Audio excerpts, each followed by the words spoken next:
Fala, gente bonita! Eu sou Laura Tanaka, sua futura professora de redação. Nessa série de vídeos, eu vou te ajudar a entender mais sobre a banca da Universidade Estadual de Londrina. Vem comigo escrever essa jornada de sucesso!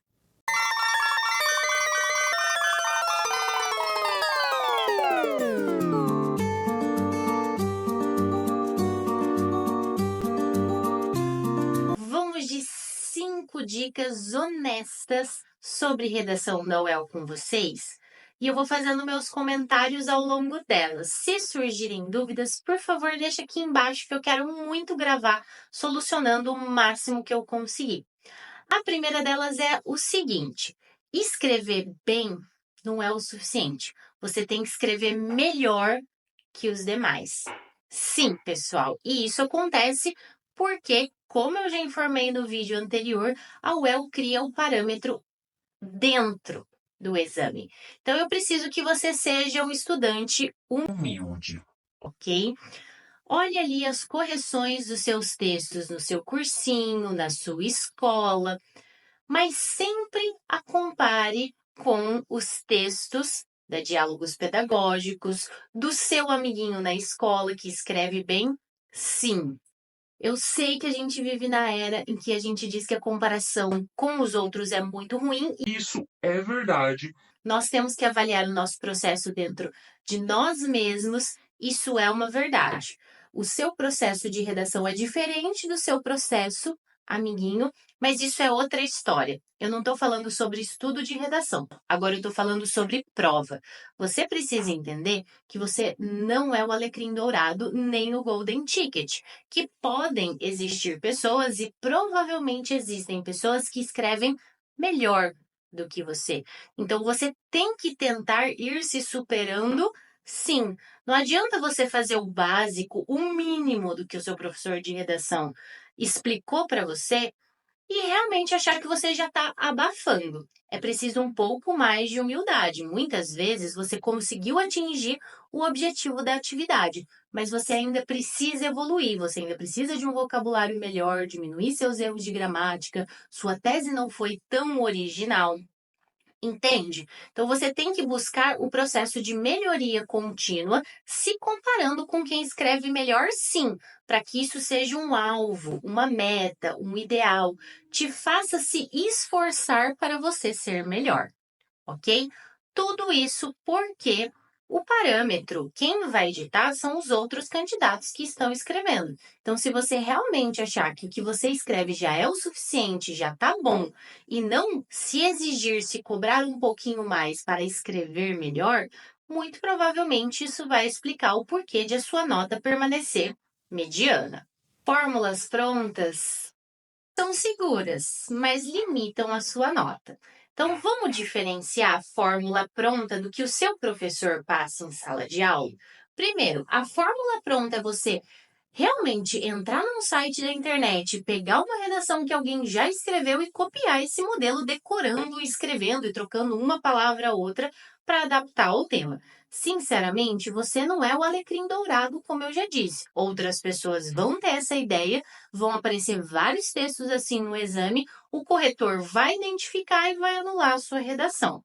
É assim que funciona, ok? Então, esse tipo de conduta já está sendo verificada pela banca e os textos já estão sendo anulados. Então, sinceramente, não vai entrar lá, tenho que te dizer o básico. Não entre num site, copie a estrutura de alguém e a faça. A chance disso funcionar, ela é baixíssima. Se você quer pôr à prova a sua prova, já não é um caminho muito inteligente, convenhamos. Agora, num segundo momento, quando você pensa no que o seu professor de redação transmitiu para você na sala de aula, o seu curso de redação ou até mesmo o cursinho, aí a gente tem uma situação diferente.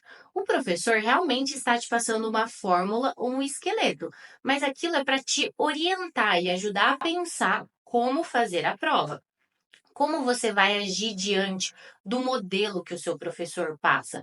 Você tem que conhecer as regras. No primeiro momento, você vai começar seguindo esse modelo, mas aos poucos você precisa ir acrescentando um pouco mais de originalidade ao modelo. Isso porque, pensa, não foi só você que assistiu aquela aula do cursinho. Sinceramente, se todo mundo escrever exatamente como o professor de redação passou ali no quadro, você percebe como os textos vão ficar todos padronizados? Isso vai interferir no exame e provavelmente a nota vai ficar média, ok?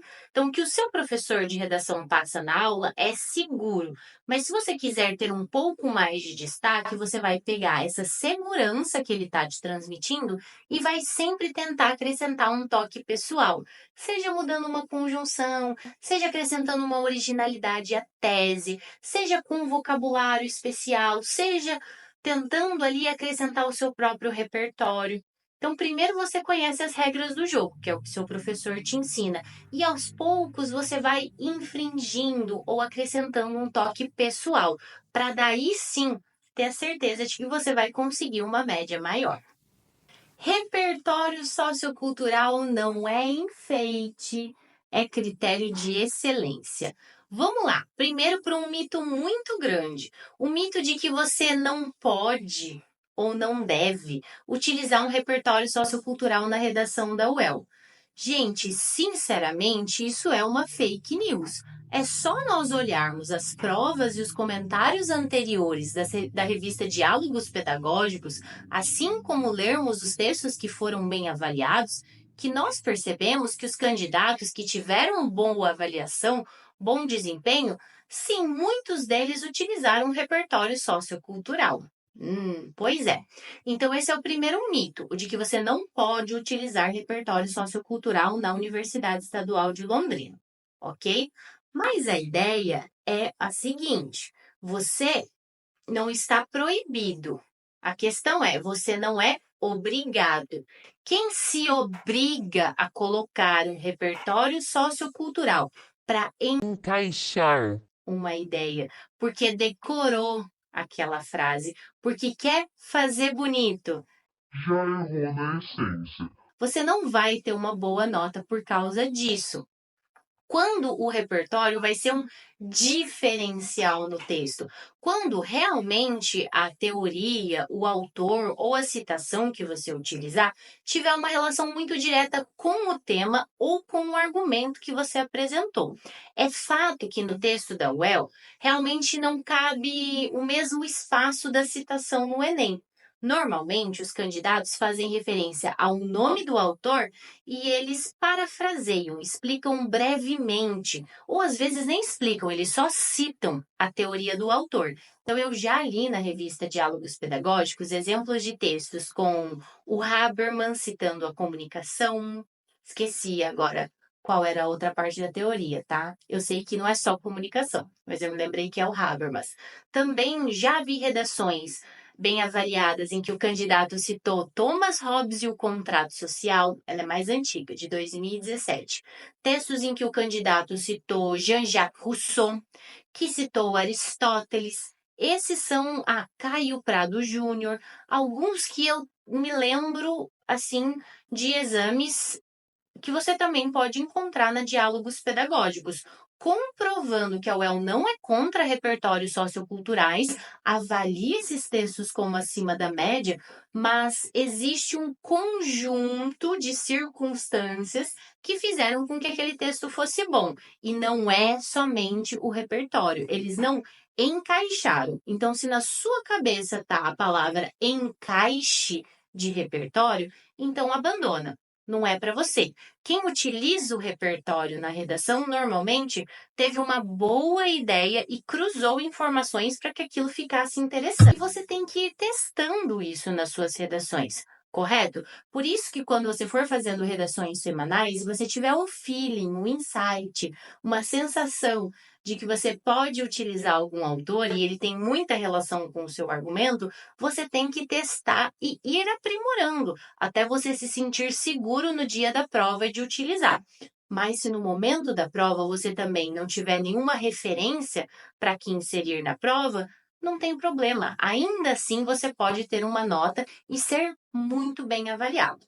Entendeu? Então o repertório não é um enfeite, ele é um diferencial. E quanto ao modo de se expressar, professora Laura, faz diferença? Gramática impecável faz diferença? Sim, queridos, gramática impecável faz diferença. Ter 1, 2 erros na redação é normal para qualquer texto. Agora, realmente um diferencial é ter um vocabulário mais refinado. Vocabulário mais refinado não é você utilizar palavras difíceis, como odiernamente, qual aquelas outras que vocês gostam de escrever sem nem saber o sentido. É lícito afirmar que. Meu Deus, gente, lícito significa que está dentro da lei. É óbvio que o que você está afirmando está dentro da lei. Se não fosse, você não estaria dentro da sua liberdade de expressão. Estaria cometendo um crime. Olha que absurdo. Então, tente usar vocábulos mais refinados. Você vai trocar aquelas palavras que normalmente são fazer, ter, dar, gerar e vai ali procurar trazer elementos um pouco mais refinados, mais precisos. Você vai pensar em termos mais elegantes, com sentido mais intenso. Por exemplo, você vai tentar se expressar, pensar em palavras que tenham potência, poderoso, eficiente, subestimar, urgente, alienação. São alguns dos exemplos aleatórios de termos que podem trazer ali um molho para o seu texto, entende? Que transmitam um significado mais profundo. E isso realmente, pessoal, vocês só conseguem adquirir treino a treino, redação a redação. E vocês vão percebendo, poxa, aqui realmente eu escrevi coisa. Nesse outro lugar eu repeti muitos termos. Repetir termos não é só um indício de que você não sabe utilizar sinônimos. Muitas vezes não existem tantos sinônimos quanto vocês acreditam que existem. Muitas vezes você está limitado na sua forma de dizer. Você nem precisaria repetir aquela palavra para conseguir dizer o que você queria. Um pouco complexo, eu preciso te mostrar isso um pouco mais na prática, mas fica a reflexão. Se você está repetindo muito uma palavra, às vezes não é porque faltou um sinônimo, mas porque você não está sendo objetivo na sua ideia. Muda o seu formato de pensamento. Tente dizer aquela frase de uma outra maneira. Assim você já vai expandir o significado. E realmente, esse treino você vai conquistar a redação e leitura a leitura. Então, um vocabulário refinado, elegante, preciso é um elemento diferencial nessa redação e não significa escrever difícil ou com palavras as quais você não entenda. E por fim, lembre-se, a UEL tem critérios próprios de avaliação. Isso significa que escrever bem para outros exames não necessariamente dita que você estará escrevendo bem para a UEL, e vice-versa. Por exemplo, no Exame Nacional do Ensino Médio, ali nós seguimos critérios muito específicos que nem se aplicam à banca da UEL. Escrever bem no Enem não é condição necessária de escrever bem para a banca da UEL. São treinos distintos. Significa que então você escreve mal? Não. Vocês têm que entender que critérios de avaliação são contextos diferentes. Eu sempre explico assim para os meus alunos, ó. Você, desde pequenininho, aprendeu a maneira correta de pedir as coisas para o seu pai e a maneira correta de pedir as coisas para sua mãe. Tem coisas que você nem pede para o seu pai porque você sabe que ele não vai deixar. Então você aproveita para pedir para sua mãe, certo? O que é isso? É uma adaptação ao contexto. A mesma coisa, a mesma ideia, a mesma lógica, a gente precisa seguir nas provas. Cada prova tem uma expectativa a respeito de nós. E na escrita isso também é verdade, pessoal. Não significa que nós escrevemos mal, que nós somos ruins. Não, mas nós precisamos ter um pouco mais de adaptação e entender para o que a gente está treinando. O Enem tem critérios específicos para o Enem. A UEL tem uma lógica distinta. Então, você precisa entender que, se você teve uma boa nota no Enem, isso não é um pressuposto de que você esteja escrevendo bem para a UEL. E aí você vai entender, não é porque você está escrevendo para o bem para o UEL que necessariamente você vai estar escrevendo bem para o Enem. Saiba fazer a distinção correta entre as suas provas. Treine em momentos diferentes e assim você vai saber se adaptar, quando se adaptar e como se adaptar. Espero que essas recomendações te guiem, te conduzam um pouco mais a sua jornada para a UEL. Te encontro nas próximas. Um beijo, até a próxima!